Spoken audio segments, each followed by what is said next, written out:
Hey guys, welcome back to Let's Play Kirby's Adventure. And now we are going to take on level 3 at Butter Building. Alright, as you can see we started a new level, so this level is one of my favorites. Throughout every stage in this level, you're actually scaling a giant building. So we're going to go ahead and get started with stage 1.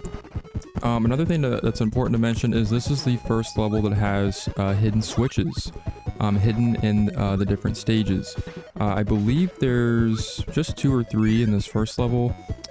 This is where I'm going to go ahead and start showing off where those are. But yeah, kind of getting back to what I was saying about this level being my favorite. And as you can see, we're taking on another Mr. TikTok boss. What I was saying was, this level is one of my favorites just because it's so simple, but yet so just awesome. And just based off the level design, the gameplay, the endless abilities and personalities that the bosses and the enemies have, it just feels very just warm and just comfortable when you're playing the game. And there's always just like a good vibe to it.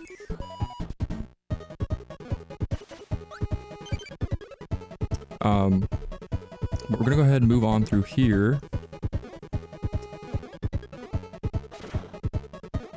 And then actually if you hit this and go up in this first doorway, you will find the first hidden switch of the game.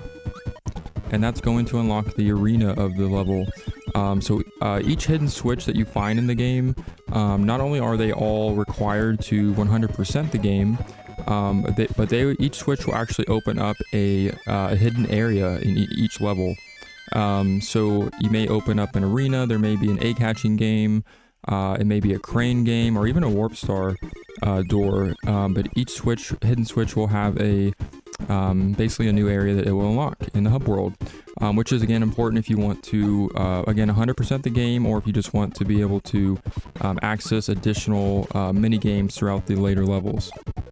And kind of what I was saying earlier on in one of the first episodes is how you'll notice the further you progress into the levels, the more stages that there are in each level.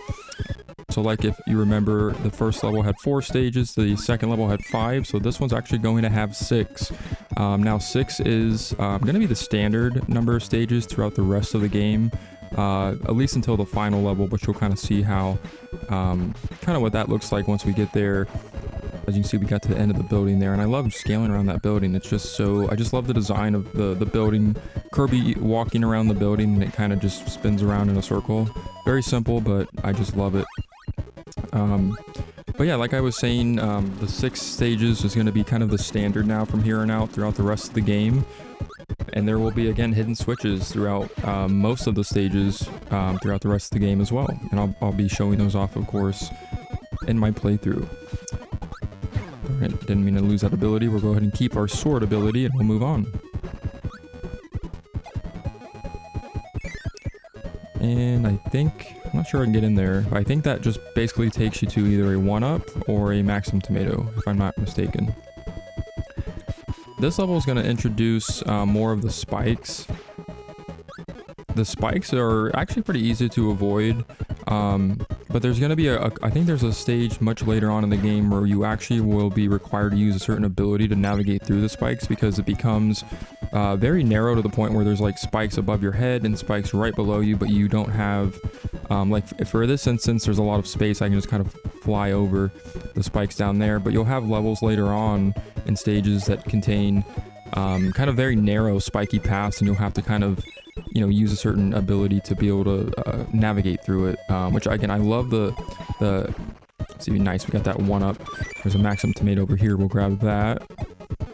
As you can see, you just kind of want to quickly kick those down, blast those open, and then you'll grab those as well. But here we have the Bugsy mini boss. So this guy, I did not mean to get grabbed by him, so he will actually throw you around if he gets a hold of you. And of course, if you don't have an ability, you just want to wait until he spits out these little flying bugs, and then you just want to swallow them and spit them at him to destroy him. As you see, he's only got like 1 hit left. But yeah, as you can see, if he gets a hold of you with his pincers, he will grab a hold of you and throw you. That always reminds me of the seismic toss move in Pokemon. I don't know, it just kind of reminded me of that. I just kind of like that animation of him throwing you around. But it looks like we are done with that stage. Alright, so we went ahead and unlocked the next stage. We're gonna go ahead and take on stage 3 of level 3. So yeah, so this is kind of where the challenge, I think, of the game begins. And what I was gonna say earlier is I love I love how the game is designed in a way where there's, for the most part, it's straightforward, and a lot of the stages are really easy to get through, but there's still a lot of challenge that's included in the same strength. So even though most of the stages like this one are kind of easy to navigate because you're just simply running around a building, there's still a good amount of challenge that's in there if you're either a new player or you're not used to some of the level designs. And they're designed in a way where it's not like challenging, where it's like frustrating or annoying to get through. It just kind of feels fulfilling that you were able to get through like like if it's like a narrow passageway, or like that one stage that we just had where there were spikes, which that one's not one of the more difficult spike levels. But I just love how they kind of have that challenge in there. Dang it, I missed that. With the that challenge combined with the awesome level design of the game just makes this for, again, just an outstanding game to play. And it's probably why it's one of probably my favorite Kirby game. If you go through that passageway, you'll find a Maxim tomato in there. This is kind of like a mirrored room where you have to go through each of these passageways to take you to the other side. But certain sides are blocked off on, or certain passageways are blocked off on one side, and you have to break those blocks to get through the other side. But this will take us up to the end of the stage. That wasn't too bad. I'm going for a 1-up. Can we get it? Darn. Oh well. Alright, so we're moving on to stage 4. So let's go ahead and see what awaits us. And we have a warp star now, still at the kind of scaling the top of Butter Building here. So we're gonna go ahead and take this warp star on up and see if we can find some more butter. Just kidding. But this takes us up to a higher point, and we'll go ahead and go through this doorway and see what's in here. And it's Meta Knight. So this is going to be your second Meta Knight mini boss fight. So as you can see, we have 2 Axe Knights. We're gonna go ahead and take these guys out with the sword if we can get to them. And try not to lose my sword ability like I just did. That lasted a whole 2 seconds. So we'll go ahead and do this the old-fashioned way, I guess. I can see Mace Knight has now spawned. So some of these are laid out to where... I think the layout of some of these fights, because you'll have a lot more of these fights where you're facing Mace Knight, Axe Knights, and Trident Knights, and those guys, and that one was done pretty easy. But a lot of those can be laid out in a way where either they're more simpler or difficult. But again, I love that fight. I'm just not the best at those. That one I kind of breezed through, but in general, those fights are pretty epic. As you can see, we have an area where I kind of missed that 1-up. We'll see if we can get this tomato. And there was an energy drink down there, but we didn't really need it. We'll have a little area where we get blown by wind. But this takes us up to the end of the stage. Again, not too difficult.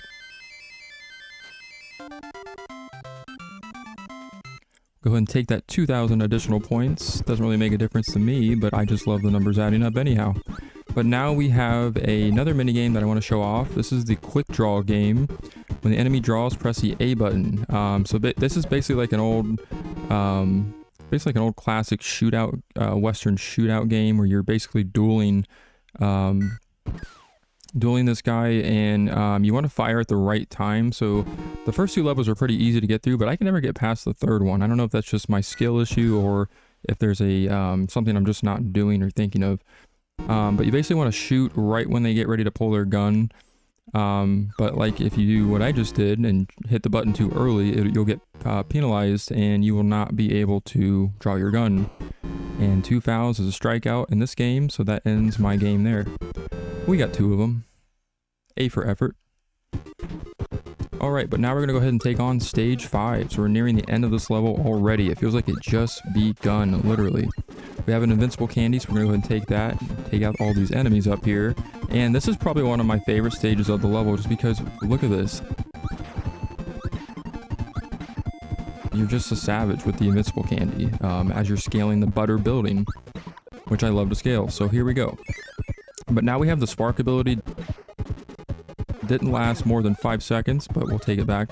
No, the spark ability allows you to basically it's kind of like an electric attack, or you can just like electrocute enemies as they come by you. If they get too close to your sparks, they will be destroyed. So it's kind of a nice ability. I would probably say it's not my favorite, but it is useful to have. And this is Bonkers. So Bonkers is another mini boss that we will be facing, and he actually holds another ability that we have not shown off yet or seen, which I will get into here once we defeat this guy.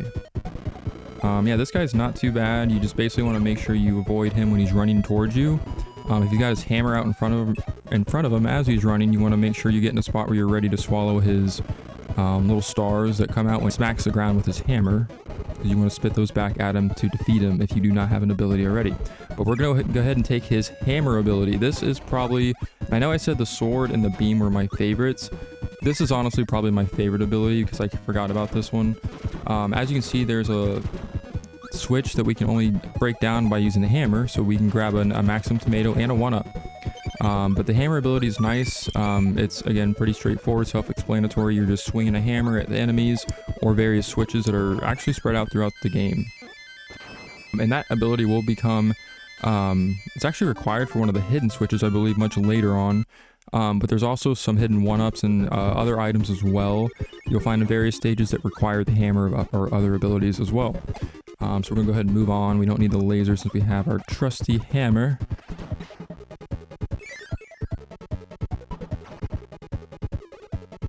Oh, and we lost it. Thanks to those exploding cannon guys with the death symbol on their cannon there. Those guys always freak me out. I'm just always like, they give me like some sort of trauma that I can't really explain. But anyways, we're gonna go ahead and progress on through, not die from these explosions, because those things really hurt and they leave Kirby stunned for quite some time, and that's not something I really feel like doing right now. But we're gonna go ahead and go up here, avoid those cannonballs, see if we can grab that maximum. We don't really need it. Just gonna keep on going. And we'll go through here and we'll be on the outside of Butter Building once again. So this is the final stage. Our final time scaling this beautiful Butter Building. It's just very, I don't know, the design of that building just is, I don't know, it's just so nice. So you want to actually go in here and fly over this thing before it formates quickly. Enter here and you'll find another hidden switch. And that'll unlock the egg hatching game.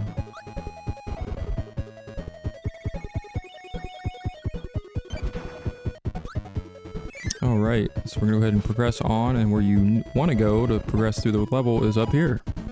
As you can see, so this area is kind of darkened, but I will go ahead and show another ability we'll find here as well, where we can actually light it up. So this is the cutter ability. I'll kind of show that off a little bit. We haven't shown that off yet, but this is the light ability. So this guy that's lit up in this area, you want to take his ability, and you can light up the entire room. So this will actually be useful for another hidden switch coming up a little bit later on, but it's not here, so we don't have to worry about that. But again, that's the cutter ability. Basically, Kirby just throws this little like knife type thing, and it kind of act like a boomerang. It'll cut whatever or destroy whatever enemies in front of it, and then it'll come back if there's other enemies behind that one and finish those off as well. But we're gonna go ahead and see if we can end this stage off. There's a lot of danger up there we're trying to avoid. We didn't do it, but we're ending the stage anyway. All right, number 2. I will accept that. All right, but that was the last stage of the level, so we have all the hidden switches now in the level. Alright, so we're going to go ahead and now take on the boss of the level. So what I actually did off camera was I grabbed the fire ability. I highly recommend grabbing an ability for this boss fight because we are facing Mr. Shine and Mr. Bright. So this is probably one of the more challenging fights, I would say, of the game. There's another one coming up after this level that I think is also challenging if not done the right way. But for this boss, and crap, I hope I don't lose this, you really want an ability. It can definitely be done without one. I want to be clear. As you can see, we've already taken out the sun, who is Mr. Shine, and then the moon is Mr. Bright. But if you do not have an ability, this can take quite a bit of time, and there's a lot of damage you can take very easily from all the attacks. Because once you are fighting either the sun or the moon separately, the other one will still attack you. And Mr. Shine's already dead, but he's still attacking us. So basically you want to make sure you're keeping aware. As you can see, we took out Mr. Bright as well, and we have ended the level. So I will see you guys next time when we take on level 4.